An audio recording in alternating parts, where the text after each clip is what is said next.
The nanny cam was supposed to be a joke, a $40 piece of plastic shaped like a teddy bear, something to ease my paranoid mind after too many late nights at the office. But when I watched the footage at 2 in the morning, coffee growing cold in my hand, I realized some jokes have teeth. "Daddy, the ghost comes every night," 7-year-old Janie had whispered 3 weeks ago, tugging at my sleeve as I tucked her into bed. "He brings me toys and tells me secrets." I'd laughed it off. Kids and their imagination, right? Laura, my wife of 12 years, had rolled her eyes and muttered something about too much screen time. But the way Janie's voice trembled, the way she clutched that new pink rabbit she claimed appeared on her dresser, something gnawed at my gut. Now, staring at the grainy footage on my laptop screen, I watched a man slip into my daughter's bedroom at 11:30 p.m. Not a ghost. Scott Williams, Laura's yoga instructor. The same Scott who'd been coming around for private sessions while I worked 60-hour weeks managing the Southwest Division of Hartwell Industries.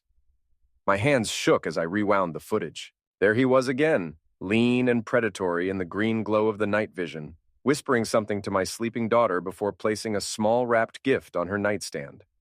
The timestamp showed Tuesday night. I'd been in Dallas, closing the Morrison deal. "Laura!" My voice cracked like a whip through our suburban Houston home. She appeared in the doorway of my home office, silk robe wrapped tight, auburn hair pulled back. Still beautiful at 41. Still the woman I'd fallen for in law school. But her green eyes held something I'd never seen before. Calculation. "Jason, it's late. What's wrong now?" I spun the laptop around. "Explain this." She leaned forward, squinting at the screen. For just a moment, maybe half a second, her mask slipped. I saw recognition, fear. Then the lawyer in her took over. "I don't know what you think you're seeing, but Scott Williams, in our daughter's bedroom, at midnight." Each word came out like a bullet. "Want to tell me why your yoga instructor is playing Santa Claus to Janie?" Laura's laugh was too bright, too quick. "Jason, you're being paranoid. You've been working too hard, drinking too much coffee. That footage is grainy. It could be anyone. Anyone with a key to our house? Maybe you left the door unlocked. Maybe you gave him a key." I stood up, my 6-foot frame towering over her. 15 years in corporate management had taught me to read people, and Laura was lying through her perfect teeth. "How long, Laura? How long what? How long have you been screwing him?" The slap came fast, but I caught her wrist. We stood frozen like that, her hand inches from my cheek, both of us breathing hard. "Don't you dare," she whispered. "Don't you dare accuse me of what? Adultery? Child endangerment? Which part bothers you more?" She jerked her hand free. "You're sick, Jason. Sick and paranoid and right." I saved the video file to a flash drive, my fingers steady despite the rage burning in my chest. "Pack a bag, Laura. You're leaving. Tonight." "I'm not going anywhere. This is my house, too." "Not anymore." That's when she smiled, cold and sharp as a blade. "You think you can just throw me out? I'm an attorney, Jason. I know my rights, and I know yours." She leaned closer, her voice dropping to a whisper. "You touch me. You threaten me. You try to keep me from my children, and I'll destroy you. I'll take the girls, the house, half your pension, and your reputation. By the time I'm done, you'll be lucky to get supervised visits." The worst part? She meant every word. I watched her walk away, hips swaying with confidence, and felt something cold settle in my chest. The man who'd built a career on strategic thinking, who'd survived 3 corporate restructures and a deployment in Afghanistan, was being outmaneuvered by his own wife. But Laura had made one mistake. She'd forgotten that I didn't just manage people. I studied them, learned their weaknesses, found their pressure points. And everyone has pressure points. I spent the next hour copying files, printing bank statements, and researching Texas family law. By dawn, I had a plan. Not a good plan, maybe not even a legal plan, but a plan nonetheless. At 6 a.m., I woke both girls and told them we were going on a surprise camping trip to Uncle Mike's cabin in East Texas. Janie clapped her hands with excitement. 10-year-old Beth, always the skeptical one, asked where Mommy was. "Mommy has to work," I said, loading their hastily packed bags into my F-150. "She'll meet us later." Laura's BMW was gone from the driveway, probably at Scott's apartment, planning her next move. Good. That gave me a head start. The drive to Mike's place took 3 hours through pine forests and winding back roads. Mike Patterson had been my roommate at 8 a.m., my best man, my daughter's godfather. If anyone would help me figure this out, it was him. But when I pulled up to his cabin, Laura's BMW was already there. Mike met me at his front door with the expression of a man attending his own funeral. Behind him, I could see Laura sitting at his kitchen table dabbing her eyes with a tissue. The performance was Oscar-worthy. Jason, we need to talk. Mike's voice was careful, measured, the same tone he'd used when he'd had to fire half his construction crew last winter. About what? About why my wife is here instead of explaining why her boyfriend has been sneaking into our daughter's bedroom? Daddy, what's wrong? Beth tugged at my jacket, her young face creased with worry. Nothing, sweetheart. Why don't you and Janie go play on the tire swing out back? Mike waited until the girls were out of earshot. Laura called me this morning. She's scared, Jason. Says you've been acting erratic, paranoid. She showed me some texts you sent. What texts? He pulled out his phone, scrolled through screenshots, messages I'd never sent, threatening and unhinged. Someone had been busy. I never sent those. Jason, your name's right there. Anyone can fake a text message, Mike. Jesus, you've known me for 20 years. Do I sound like someone who'd threaten his wife? Mike's eyes darted toward the kitchen where Laura was watching us through the window. She says you've been drinking heavily, missing work. She found empty bottles hidden in your office. The lies were elegant in their simplicity, impossible to disprove immediately, designed to plant doubt in the minds of people who cared about me. Laura wasn't just a lawyer. She was a strategist. Mike, I need you to listen to me very carefully. I kept my voice low, urgent. Last night, I caught Scott Williams in Janie's bedroom, on camera. Laura gave him a key to our house. That's a serious accusation. It's not an accusation. It's a fact. I have video evidence. Then why didn't you call the police? Good question. Why hadn't I? Because some part of me knew that Laura was 3 steps ahead, that she'd already crafted a narrative that made me the villain. Because I'd learned in the corporate world that the first person to control the story usually wins. Because I wanted to handle this as a family. By kidnapping your kids, the word hit like a physical blow. Kidnapping? I took my daughters on a camping trip.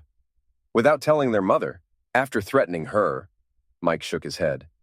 Laura's already filed a police report, Jason. They're looking for you.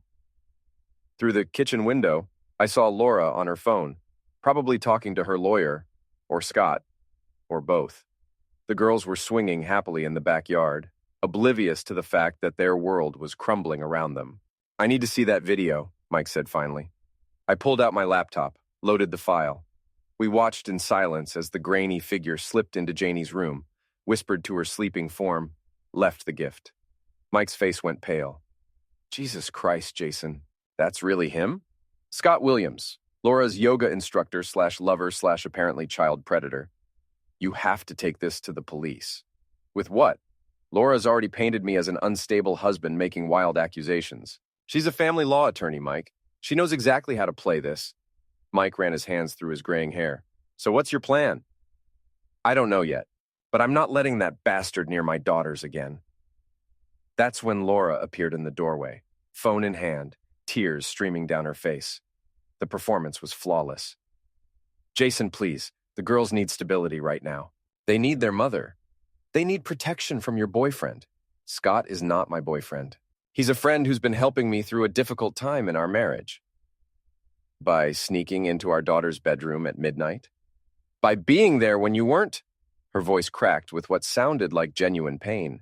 Do you know how lonely I've been?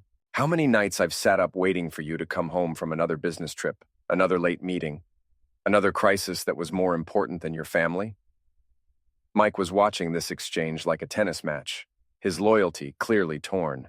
Laura pressed her advantage. I never meant for things to go this far. Scott was just someone to talk to, someone who listened. But this accusation, this paranoia, Jason, you're scaring the children. I'm scaring them? Your boyfriend is the one creeping around their bedrooms. He brought Janie a toy because she was having nightmares, because her father is never here to comfort her. The worst part was how reasonable she sounded, how she'd taken the facts, Scott in Janie's room, the gifts, the late-night visits, and woven them into a narrative that made her the victim and me the villain. My phone buzzed. Text message from an unknown number. Give up now and I'll make sure you get weekend visitation. I showed Mike the screen. Guess who?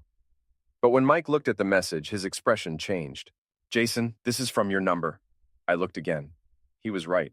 The message showed as coming from my own phone to my own phone, which was impossible unless... Laura, did you clone my phone? She looked genuinely confused. What are you talking about? But I was already checking my messages, my call log, my email. Someone had been using my accounts, sending messages I'd never written, making calls I'd never made. The fake texts Mike had shown me were just the beginning. Daddy? Janie appeared at the back door, her face streaked with dirt and tears. There's a man in the woods watching us. We all rushed outside. Sure enough, a figure in dark clothing was standing at the tree line about 50 yards away. When he saw us looking, he melted back into the forest. Private investigator, Laura said quickly. I hired him for protection after Jason's threats. But I'd caught a glimpse of the man's face, not a PI. Scott Williams, watching my daughters play, probably taking pictures for whatever legal maneuver Laura was planning next. That's when I realized the truth. This wasn't about adultery or even child endangerment. This was about custody. Laura was building a case to take my daughters away from me, and every move I made was being documented, twisted, used against me. Mike, I need to borrow your truck. Jason, don't do anything stupid. Too late. I was already running toward the woods. Scott had a 30-second head start, but I knew these woods from countless hunting trips with Mike. He was crashing through the underbrush like a wounded deer, making enough noise to wake the dead. I found him 20 minutes later, sitting on a fallen log, breathing hard and clutching his side. Up close, he was smaller than I'd expected, maybe 5'8", lean in the way that came from yoga and expensive supplements rather than real work. His face was soft, pretty boy handsome, with the kind of tan that came from a salon. Jason, wait. He held up his hands as I approached. Let me explain. Explain what? Why you've been sneaking into my daughter's bedroom? Why you're stalking my family? It's not like that. Laura asked me to what? Terrorize a 7-year-old? To help. Janie was having nightmares about you, about the fights, the yelling. Laura thought if someone kind brought her small gifts, showed her that not all men were angry and violent. The psychology was clever. Twisted, but clever. Paint me as the abusive husband, Scott as the gentle savior. Make my daughter associate him with comfort and safety while I became the monster in her dreams.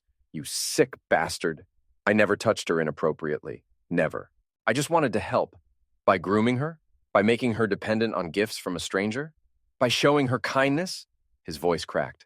Something she wasn't getting from her father. I grabbed him by the shirt, lifted him off the log. He was lighter than I'd expected, soft in the way that came from a life without real consequences. Listen carefully, Scott. You're going to stay away from my family. You're going to stop whatever game you and Laura are playing. And if I ever see you near my daughters again, You'll what? Beat me up? Prove Laura right about what kind of man you are? He was right, and we both knew it. Any violence on my part would just feed into their narrative. I released him, stepped back. This isn't over. Yes, it is. Scott straightened his shirt, some of his confidence returning. Laura's already filed for emergency custody. By tomorrow, you'll be lucky to get supervised visitation. And after your performance today, kidnapping the kids, chasing me through the woods like some kind of psychopath, even that might be too much. I have video evidence of you in my daughter's room. You have video of a family friend bringing comfort to a traumatized child. The same child whose father abandoned her to chase business deals and bottle of whiskey. More lies, but delivered with the smooth confidence of someone who'd rehearsed this conversation. I realized that Scott wasn't just Laura's lover. He was her partner in this elaborate scheme. What's the endgame here, Scott? What do you and Laura really want? His smile was cold. We want you gone, Jason.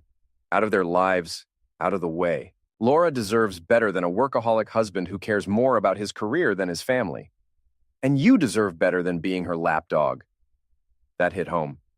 For just a moment, his mask slipped, and I saw something ugly underneath. Resentment, jealousy, the look of a man who'd never earned anything on his own and hated everyone who had. Enjoy your last day with the girls, he said. It's going to be a while before you see them again. By the time I made it back to Mike's cabin, 2 police cruisers were parked in the driveway. Laura was talking to the officers, gesturing dramatically, playing the role of the terrified wife to perfection. Mike met me at the tree line. Jason, you need to be very careful here. They're talking about arrest warrants. For what? Kidnapping, assault, stalking. Laura says you threatened Scott, chased him into the woods. I confronted the man who's been sneaking into my daughter's bedroom. That's not how she's telling it. Through the cabin windows, I could see my daughters sitting at the kitchen table, coloring books spread in front of them, trying to pretend that the world wasn't falling apart around them. Beth kept glancing toward the door, worry etched on her young face. Janie was humming to herself, lost in her own world. "Officer Martinez?" One of the cops approached us, hand resting casually on his service weapon. "I'm going to need you to come with us, just to answer some questions." "Am I under arrest?" "Not at this time, but Mrs. Fairburn has made some serious allegations." I looked back at Mike. "Take care of the girls." "Jason, just until I can sort this out." But even as I said it, I knew it wouldn't be that simple. Laura had outmaneuvered me at every turn, anticipated my moves, prepared her counterstrike. While I'd been playing checkers, she'd been playing chess. The ride to the sheriff's station took 40 minutes. 40 minutes to think about how spectacularly I'd underestimated my wife, how she'd used my love for my daughters against me, turned my protective instincts into evidence of instability. The interview room was exactly what you'd expect. Concrete walls, metal table, fluorescent lights that made everyone look guilty. Detective Sarah Chen was professional but skeptical, the kind of cop who'd heard every sob story and believed none of them. "Your wife says you've been drinking heavily, missing work, making threats. My wife is lying. She has documentation, text messages, emails, witness statements, all fabricated." "Mr. Fairburn, I've been doing this for 15 years. I can usually tell when someone's lying." "Then you know I'm telling the truth." She studied me for a long moment. "Tell me about Scott Williams." I explained about the nanny cam, the midnight visits, the gifts. Detective Chen listened without expression, taking notes. "Do you have this video evidence with you?" "It's on my laptop, back at the cabin." "We'll need to see it." "Of course, but detective, there's something else. Someone's been using my phone, my email accounts, sending messages I never wrote." "You're saying someone cloned your phone?" "I'm saying my wife is a lawyer who knows how to build a case, and she's building one against me." Detective Chen leaned back in her chair. "Mr. Fairburn, I'm going to be straight with you. Your wife came in this morning with a compelling story. Documented evidence of erratic behavior, threats, alcohol abuse. She's filed for emergency custody and a restraining order. Based on lies? Maybe, but right now her story is more convincing than yours. What about the video of Scott in my daughter's room?" "We'll examine it. But even if it shows what you say it shows, that doesn't prove criminal activity. Bringing gifts to a child isn't illegal. Sneaking into a house at midnight is, if he was sneaking, if he didn't have permission to be there." I realized the trap I'd walked into. Even if the video proved Scott had been in Janie's room, Laura could claim she'd given him permission. She could spin it as innocent, even noble, a friend helping comfort a troubled child. "Detective, my wife is manipulating the system. She's using her legal knowledge to destroy me. Or you're a controlling husband who can't accept that his marriage is over." The words hung in the air between us. I saw myself through her eyes, angry, desperate, making wild accusations against a woman who'd presented herself as the victim. "I want to see my daughters." "That's going to be difficult." "The emergency custody order is already in effect." "For how long?" "Until the hearing, probably 2 weeks." 2 weeks. 14 days for Laura to further poison my daughters against me, to solidify her narrative, to make me into the monster in their bedtime stories. Can I at least call them? Supervised calls only, through the court. I thought about Janie asking about the ghost in her room, about Beth's worried face as the police cars pulled up to Mike's cabin. My daughters were probably confused, scared, wondering why Daddy had been taken away by the police. "Detective, I need you to understand something. I love my daughters more than my own life. Everything I've done has been to protect them." "I believe you believe that, Mr. Fairburn. The question is whether your idea of protection aligns with what's actually best for them." 3 hours later, I was released pending further investigation. Mike picked me up, his face grim. "The girls are back with Laura," he said as we drove through the East Texas darkness. "She came with a court order." "How were they?" "Confused, scared. Beth asked me why you were in trouble." "What did you tell her?" "That sometimes grown-ups have complicated problems." We drove in silence for a while. Finally, Mike spoke again. "Jason, I've known you for 20 years. You're a good man, a good father, but Laura's story is convincing. The evidence she has is fabricated. Maybe, but it's going to be hard to prove that. So what do you suggest? That I just give up? Let her take my daughters?" "I suggest you get a lawyer, a good one, and start thinking strategically instead of emotionally." He was right. I'd been reacting, not planning, fighting Laura's chess game with checkers moves. But I was a strategist by profession, a man who'd built a career on understanding systems and finding weaknesses. It was time to start playing by Laura's rules. The law office of Patricia Vance occupied the top floor of a glass tower in downtown Houston, all marble and mahogany and the kind of quiet that comes from money. Vance herself was a woman in her 50s, silver-haired and sharp-eyed, with the reputation of a shark and the billing rate to match. Mr. Fairburn, I've reviewed the documentation your wife has filed. She spread the papers across her desk like tarot cards predicting doom. It's comprehensive, thorough, professionally crafted. Because it's all lies, perhaps. But lies presented well can be more convincing than truth presented poorly. She picked up a photograph, me grabbing Scott's shirt in the woods, his face twisted with fear. This image, for instance, your wife's private investigator captured it yesterday. He was stalking my daughters. He was conducting surveillance on a potentially unstable individual. At least, that's how it will be presented in court. I studied the photo. The angle made me look larger, more threatening. Scott appeared small and vulnerable, a victim of unprovoked aggression. Another piece of Laura's carefully constructed narrative. What are my options? Limited. The emergency custody order is based on documented evidence of erratic behavior, potential substance abuse, and credible threats. To overturn it, we need to prove that evidence is fabricated. The text messages, the emails, someone cloned my phone. Proving that will require a forensic examination of your devices, expensive and time-consuming. And even if we prove the messages were faked, your wife can claim she was deceived as well. Vance leaned back in her leather chair, studying me with the clinical interest of a scientist examining a specimen. Mr. Fairburn, in my experience, these cases come down to credibility. Your wife is a respected attorney with no history of deception. You're a corporate manager with a high-stress job and a reputation for aggressive tactics.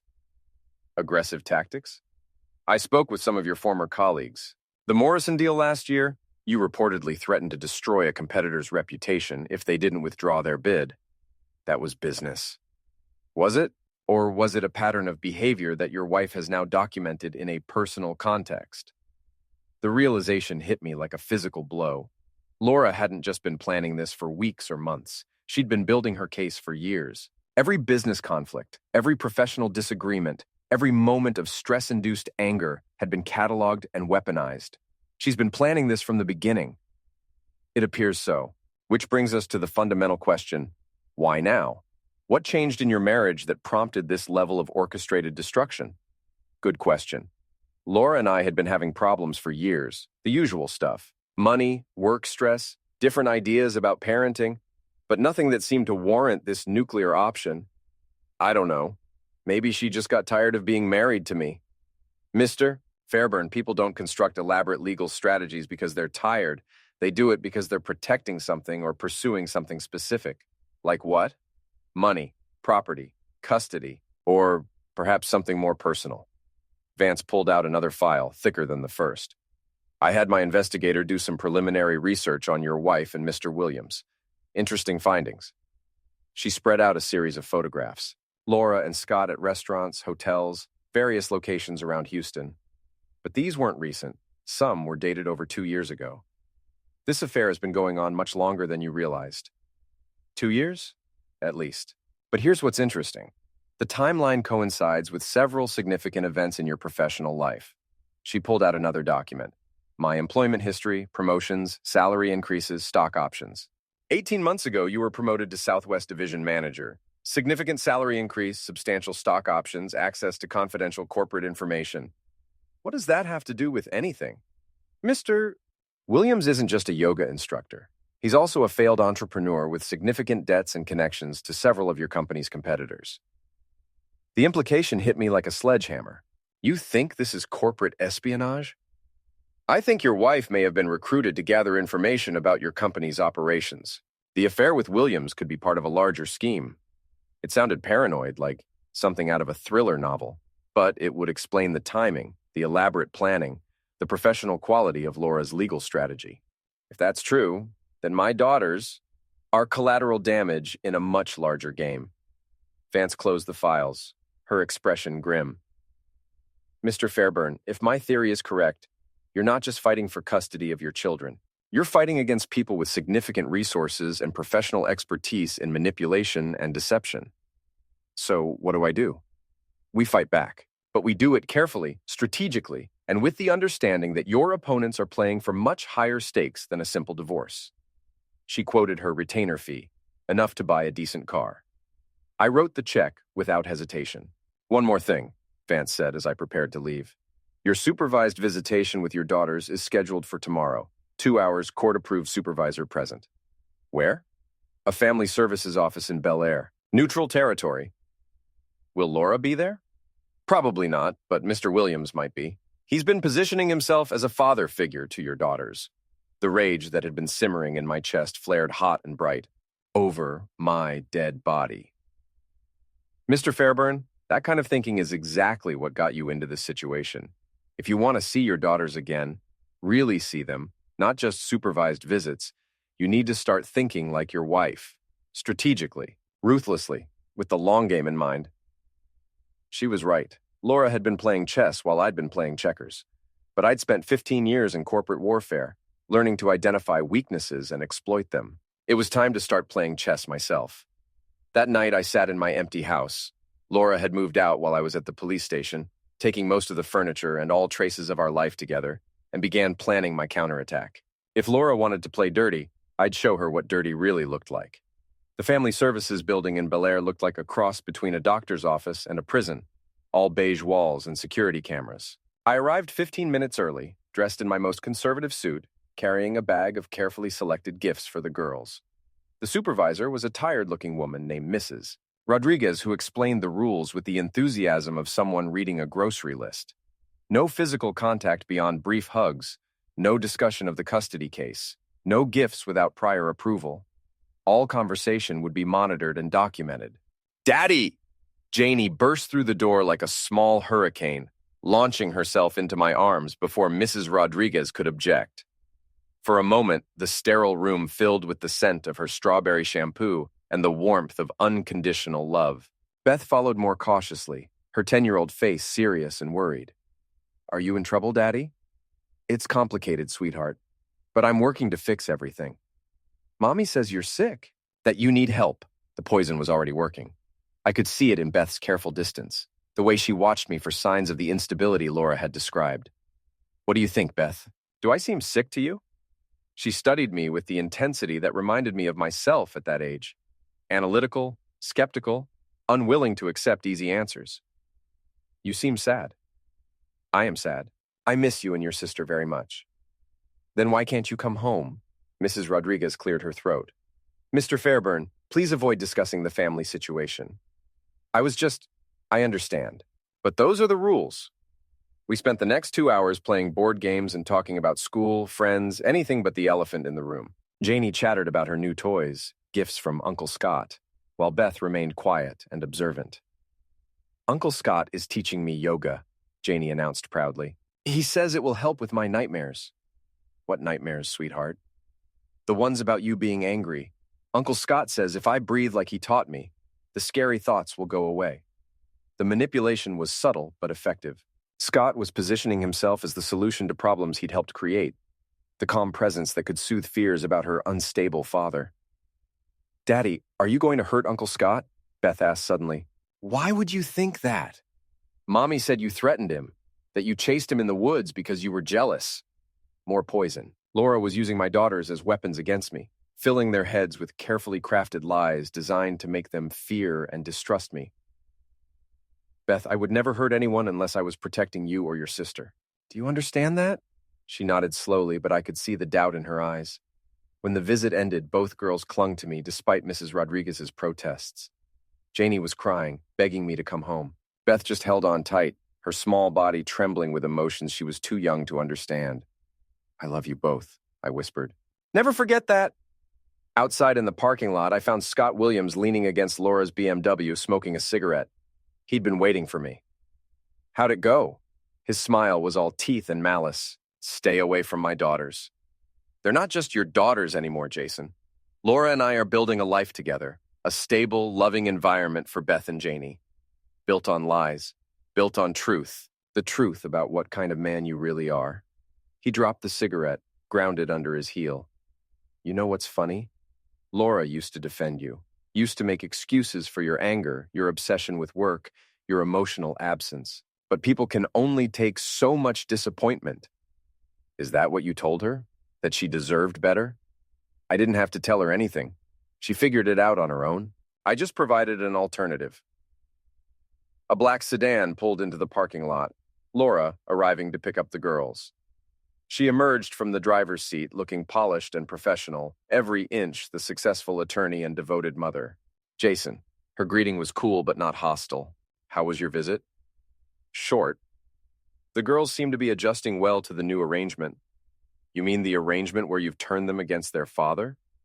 I've protected them from an unstable situation. There's a difference. Beth and Janie appeared in the doorway of the building, supervised by Mrs. Rodriguez. Janie ran toward me again, but Laura intercepted her.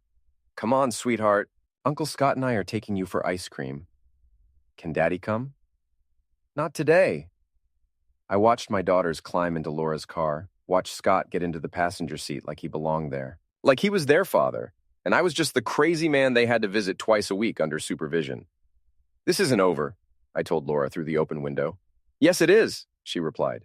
You just haven't accepted it yet. As they drove away, I stood alone in the parking lot, rage and desperation warring in my chest. Laura had outmaneuvered me again, used my love for my daughters to twist the knife deeper. But she'd also made a mistake. She'd let me see too much, revealed too much of her strategy. And in her confidence, she'd overlooked something important. I wasn't just a father fighting for his children. I was a corporate strategist with access to resources she couldn't imagine. It was time to start fighting dirty. My IT friend, Danny Chen, worked out of a cluttered office in Chinatown, surrounded by the digital detritus of 1,000 corporate security jobs. We'd met 5 years ago when Hartwell Industries hired his firm to investigate a data breach. Since then, he'd become my go-to guy for anything involving computers, networks, or electronic surveillance. Jesus, Jason, what did you get yourself into? He scrolled through the forensic analysis of my phone, laptop, and email accounts. Someone's been playing Puppet Master with your digital life for months. How bad is it? Bad. They cloned your phone, spoofed your email, created fake social media accounts in your name. Professional level work. This isn't some jealous spouse with a smartphone app. This is corporate-grade identity theft. Danny pulled up screen after screen of evidence. Fake text messages sent from my number. Emails I'd never written. Social media posts designed to make me look unstable and threatening. Can you trace who did this? Maybe. The spoofing software leaves digital fingerprints if you know where to look. Give me a few days. I don't have a few days. My next custody hearing is in a week. Then we do this the hard way. Danny leaned back in his chair, cracking his knuckles like a pianist preparing for a concert. Your wife's a lawyer, right? Probably has her digital life locked down tight. But everyone makes mistakes. Everyone has vulnerabilities. I'm not asking you to hack my wife's computer. I'm not talking about hacking. I'm talking about social engineering. People are always the weakest link in any security system. He pulled up Laura's Facebook profile, her LinkedIn page, her law firm's website. She's careful but not perfect. Uses the same profile photo across multiple platforms. Probably uses similar passwords. Has a routine, patterns that can be predicted. Danny, I need to be clear about something. I'm not looking to hurt her or destroy her career. I just want my daughters back. I get it. But Jason, these people have been playing a long game against you. They've been methodical, ruthless, professional. If you want to beat them, you need to think like them. He was right. Laura and Scott had been treating this like a military campaign, using every weapon at their disposal. I'd been fighting with one hand tied behind my back, trying to maintain some moral high ground that didn't exist. What do you need from me? Access to her world, her routine, her habits, her weaknesses. You were married to her for 12 years. You know things about her that no one else knows. I spent the next hour detailing everything I could remember about Laura's digital habits, her passwords, her security questions, her behavioral patterns. It felt like a betrayal. But then I thought about Janie crying in the family services office, about Beth's fearful questions, about Scott positioning himself as their new father figure. There's something else, Danny said as I prepared to leave. The timing of this whole operation, it's too convenient. Your promotion, the stock options, the access to sensitive corporate information. Someone wanted you compromised. My lawyer thinks it might be corporate espionage. Makes sense. Destroy your credibility, gain leverage over you, potentially access to Hartwell's proprietary information through your wife. But Laura's not interested in my work. She never asked about corporate stuff. She didn't have to ask. You brought it home, talked about it over dinner, left documents lying around. A smart lawyer could gather a lot of intelligence just by being observant. The implications were staggering. If Danny and Patricia Vance were right, I wasn't just the victim of a messy divorce. I was the target of a sophisticated intelligence operation. How long until you have something? Give me 72 hours. And Jason, watch your back. If these people are as professional as they seem, they're not going to just sit back and let you fight back. That night, I sat in my empty house and tried to process everything I'd learned. My marriage hadn't just failed. It had been sabotaged. My wife hadn't just fallen out of love with me. She'd been recruited to destroy me. The question was, by whom? I pulled out my laptop and began researching Scott Williams more thoroughly. His yoga studio had closed 6 months ago due to financial difficulties. His previous business ventures, a health food store, a personal training service, a meditation app, had all failed within 2 years. But someone had been funding his lifestyle.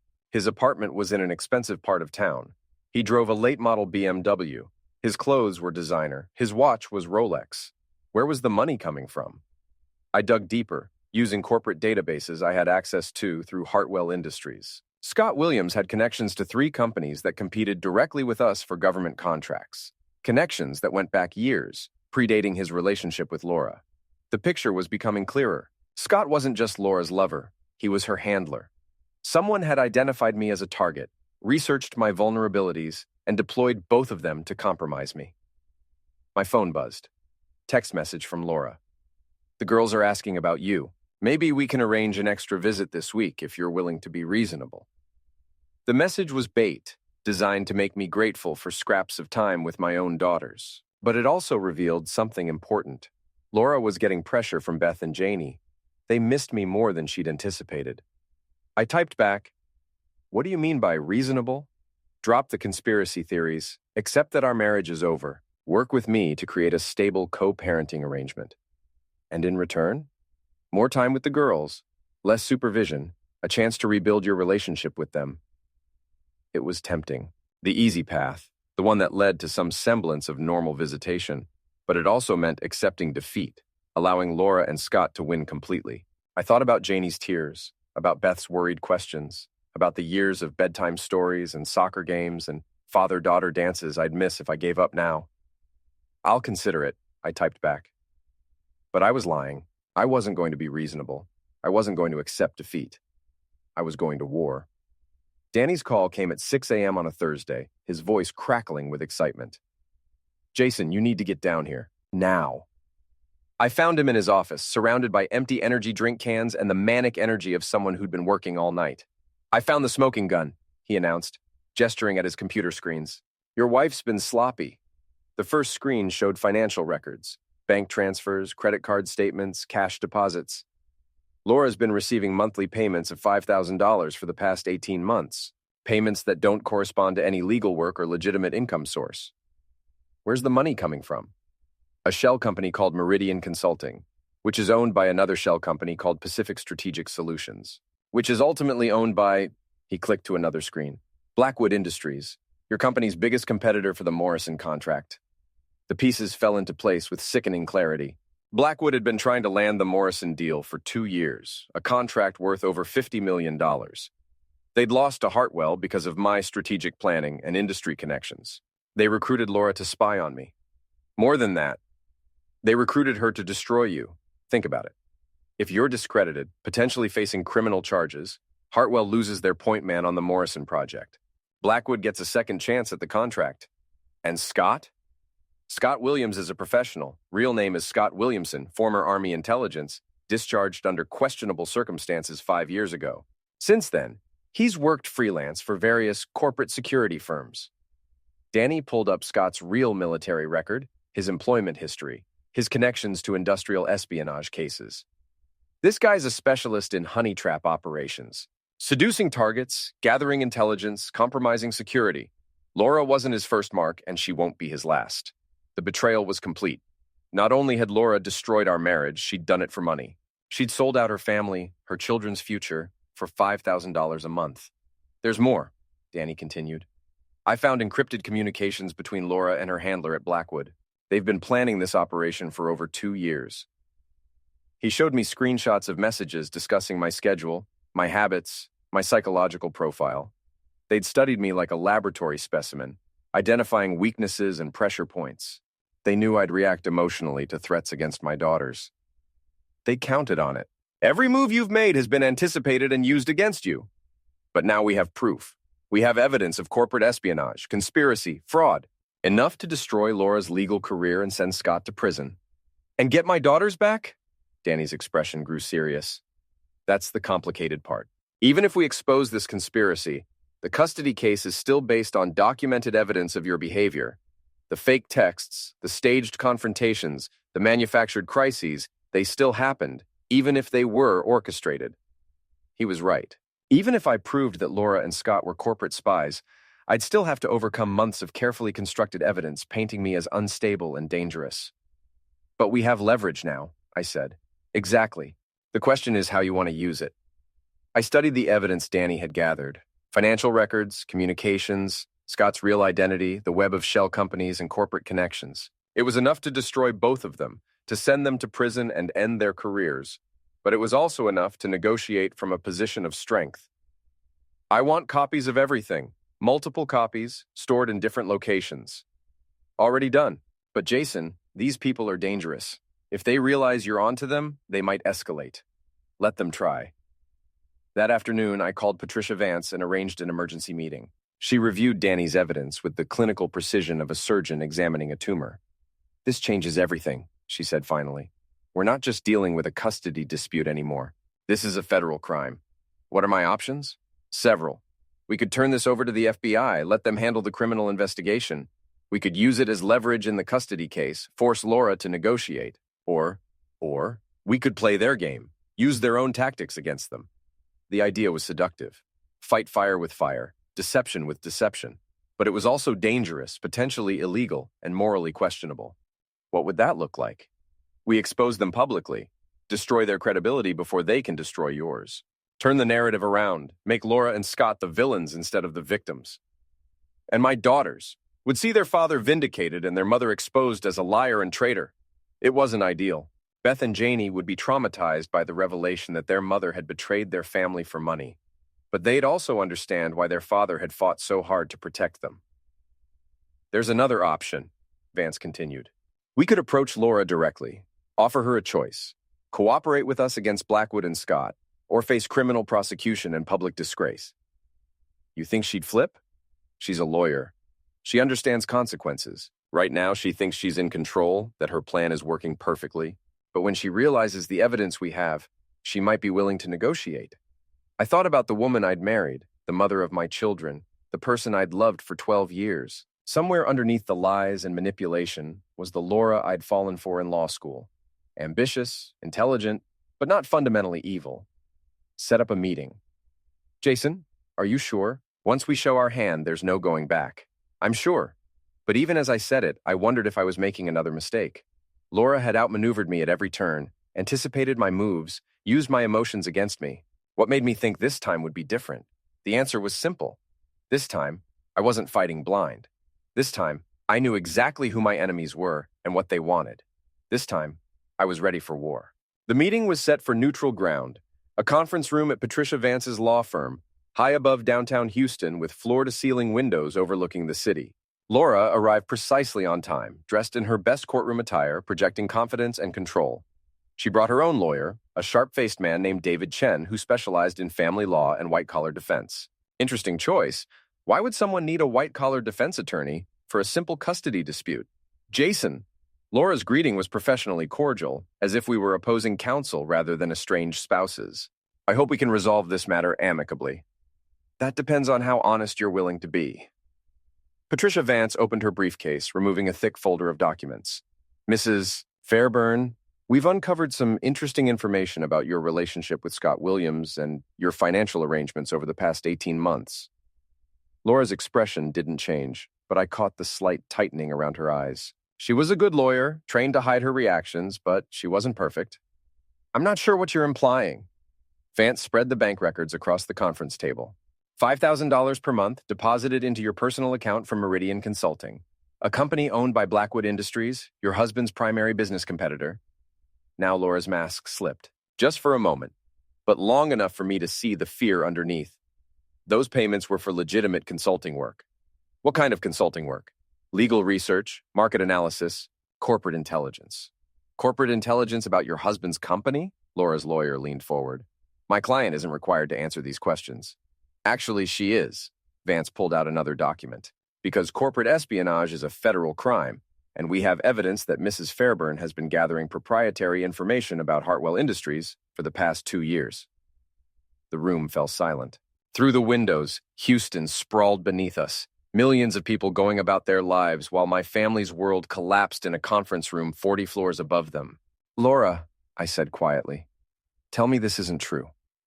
For the first time since she'd arrived, she looked directly at me. I saw the woman I'd married, intelligent, ambitious, but also vulnerable and scared. It started small, she said finally. Just background research on industry trends, competitive analysis, nothing illegal. But it escalated. They wanted more specific information, details about contracts, bidding strategies, internal communications. And Scott? Her laugh was bitter. Scott was my handler. Everything between us was professional, Jason. The affair, the relationship, even his interactions with the girls. It was all part of the operation. The revelation hit me like a physical blow. The betrayal was complete, but it was also somehow worse than I'd imagined. Laura hadn't fallen out of love with me. She'd never been in love with me at all, at least not for the past 2 years. What about our daughters? Were they just props in your operation? No, her voice cracked.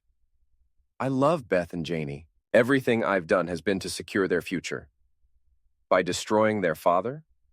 By ensuring they'd be financially secure. Do you know how much money Blackwood was offering? Enough to pay for college, graduate school, whatever they wanted. Blood money. Practical money. You think your corporate salary would have been enough? You think Hartwell Industries cares about your family's future? David Chen placed a restraining hand on Laura's arm. My client has said enough, but Laura shook him off. No, I want Jason to understand. I want him to know that everything I did was for our family. You destroyed our family. I protected it. From your obsession with work, your emotional absence, your inability to provide real security, by framing me as an abusive husband, by turning my daughters against me, by creating a narrative that would ensure I got custody and financial support. The clinical coldness of her explanation was somehow worse than anger would have been. She'd calculated the destruction of our marriage like a business transaction, weighing costs and benefits. Patricia Vance cleared her throat. Mrs. Fairburn, we have enough evidence to destroy your legal career and send you to federal prison. But Mr. Fairburn is willing to discuss alternatives. What kind of alternatives? Full cooperation with the FBI investigation into Blackwood Industries, complete disclosure of your activities and communications, and most importantly, immediate cessation of the custody battle. In exchange for what? Immunity from prosecution, protection of your professional reputation, and the possibility of shared custody arrangements that don't involve supervised visitation. Laura looked at her lawyer, who shook his head slightly. Then she looked at me. And if I refuse? Vance smiled coldly. Then tomorrow morning, copies of this evidence go to the FBI, the Texas State Bar, the Houston Chronicle, and every major news outlet in the city. By noon, you'll be the lead story on every local newscast. You're bluffing. Try me. The silence stretched between us. Laura was calculating, weighing her options, looking for an escape route that didn't exist. I need time to consider. You have until 5 p.m. today. That's not enough time to... It's plenty of time to make a phone call to your handlers at Blackwood and explain that their operation has been compromised. Laura stood up abruptly. This meeting is over. Mrs. Fairburn, Vance called after her. 5 p.m. Don't make us wait. After Laura and her lawyer left, I stood at the window looking down at the city where my daughters were probably in school, unaware that their world was about to change again. Think she'll cooperate? I asked. 50-50. She's smart enough to know she's cornered, but proud enough to fight, even when she can't win. And if she doesn't, then we destroy her, completely and publicly. The prospect should have felt satisfying. After months of being outmaneuvered and manipulated, I finally had the upper hand. But all I could think about was Beth and Janie, and how they'd react when they learned the truth about their mother. There's one more thing, Vance said. Scott Williams. He's the bigger threat now. If Laura flips, he becomes a liability to Blackwood. Liabilities have a way of disappearing. You think they'd kill him? I think they'd eliminate the problem, one way or another. I thought about Scott, the professional spy who'd seduced my wife and manipulated my daughters. Part of me wanted him to disappear, to face whatever consequences Blackwood had in store for failed operatives. But another part of me, the part that still remembered being a father, a protector, knew that I couldn't let that happen. Not if I wanted to look my daughters in the eye and tell them their father was a good man. We need to get to Scott before Blackwood does. Jason, that's not our responsibility. It is if we want him alive to testify. Vance studied me for a long moment. You're thinking like them now, strategically, ruthlessly. She was right. Somewhere in the past few months, I'd learned to think like my enemies. The question was whether I could do it without becoming them. Set up another meeting, I said. This time with Scott. And if he refuses, then we make him an offer he can't refuse. The words felt strange in my mouth, like dialogue from a movie I'd never wanted to star in. But Laura and Scott had written the script when they'd decided to destroy my family. Now it was time for the final act. Scott Williams looked smaller in person than he had in my imagination. Sitting across from me in the same conference room where I'd confronted Laura, he seemed diminished, ordinary. Just another failed entrepreneur who'd sold his soul for easy money. But his eyes were alert, calculating. A professional spy evaluating threats and opportunities. Mr. Fairburn. His voice was steady, controlled. I understand you wanted to speak with me. I wanted to give you a chance to save your life. That got his attention. The casual confidence slipped just for a moment. Patricia Vance spread the evidence across the table. Scott's real identity, his military record, his connections to Blackwood Industries, his role in the conspiracy against me. Scott Williamson, formerly Sergeant Williamson, discharged from Army intelligence for conduct unbecoming. Currently employed as a freelance operative specializing in honey trap operations and corporate espionage. Scott studied the documents without expression. Impressive research. We know everything, Scott. The payments from Blackwood, the operation against my family, your real relationship with Laura. And Blackwood is about to throw you under the bus. Laura's already agreed to cooperate with the FBI investigation. It was a lie, but a convincing one. Scott's face tightened almost imperceptibly. Laura's a lawyer. She understands self-preservation. Right now, she's probably explaining to federal agents how you manipulated her, seduced her, forced her to betray her husband. That's not how it happened. Doesn't matter. That's how it's going to be reported. You're the professional spy. She's the innocent victim. Guess who the jury's going to believe? Scott leaned back in his chair, processing this information with the clinical detachment of someone trained in psychological warfare. What do you want? Full cooperation with the FBI investigation, complete testimony about Blackwood's operations, and most importantly, a signed confession about your role in the conspiracy against my family. In exchange for what? Witness protection, a new identity, a chance to disappear before Blackwood decides you're a liability. You think they'd kill me? I think they'd eliminate a problem. Corporate espionage operations don't leave loose ends. Scott was quiet for a long moment, weighing his options. Finally, he spoke. You know the ironic thing, Jason? I actually liked your daughters. Beth's smart, curious. Janie's sweet, trusting. In another life, I might have made a decent stepfather. But this isn't another life. No, this is the life where I'm a professional liar who destroys families for money. There was something almost like regret in his voice, almost like humanity. It doesn't have to end that way. Doesn't it? I've been running cons for 5 years, Jason. This is who I am now. Then change who you are, Scott laughed, but there was no humor in it. You think it's that simple? You think I can just flip a switch and become a good person? I think you can choose to do one good thing for Beth and Janie, if not for me. That hit home. I saw something shift in Scott's expression, a crack in the professional facade. They deserve better than what we've put them through, he said quietly. Then help me give it to them.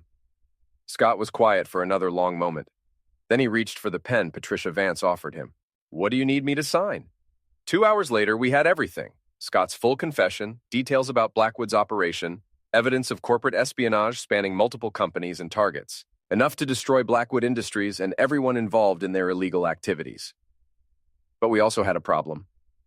Laura refused the deal, Patricia Vance announced, hanging up her phone. She's going to fight this. Even with Scott's testimony? She claims Scott is lying to save himself. She's sticking to her story, wronged wife, protective mother, victim of her husband's paranoid accusations. She's going to lose. Probably. But she's going to make it ugly. Public, messy, damaging to everyone involved. I thought about my daughters, about the media circus that was about to descend on our family. Beth and Janie would see their mother arrested, their father vindicated but damaged, their entire world exposed as a lie. There has to be another way. There is, Scott said quietly. Let me talk to her. Why would you do that? Because I owe those girls something better than watching their mother get destroyed on live television. It was a risk. Scott could warn Laura, help her escape, disappear with whatever money Blackwood had paid them. But looking at him now, tired, defeated, maybe genuinely remorseful, I believed he meant what he said. 1 hour, I told him.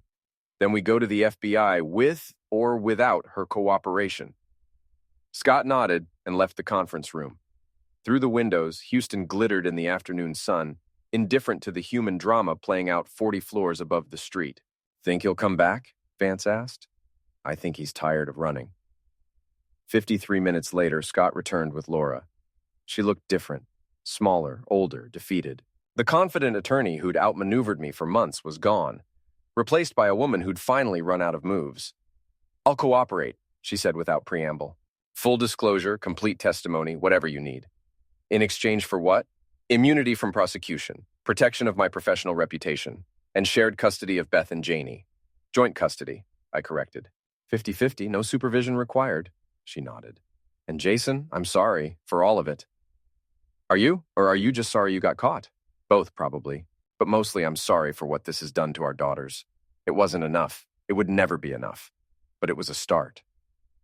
3 months later, Blackwood Industries was under federal investigation. 5 executives were indicted for corporate espionage. Scott Williams had disappeared into witness protection, his testimony helping to unravel a conspiracy that reached into dozens of major corporations. Laura kept her law license but left her firm, starting over with a small practice, handling uncontested divorces and simple wills. We shared custody of Beth and Janie, who slowly began to understand that their parents' problems had nothing to do with them. The girls adjusted better than I'd expected. Children are resilient, adaptable, forgiving in ways that adults can't match. They knew their mother had made mistakes, but they also knew she loved them. They knew their father had fought for them, but they also knew he wasn't perfect. On a warm evening in May, I picked up Beth and Janie from Laura's apartment for my week with them. As we drove home, Janie asked the question I'd been dreading. Daddy, why did Mommy lie to us? I thought about all the complicated explanations I could give. Corporate espionage, honey trap operations, the corrupting influence of money and ambition. But in the end, I settled for something simpler. Because she was scared, sweetheart. Sometimes when people are scared, they make bad choices. Are you scared, Daddy? Sometimes, but I'm not scared anymore. And for the first time in months, that was actually true.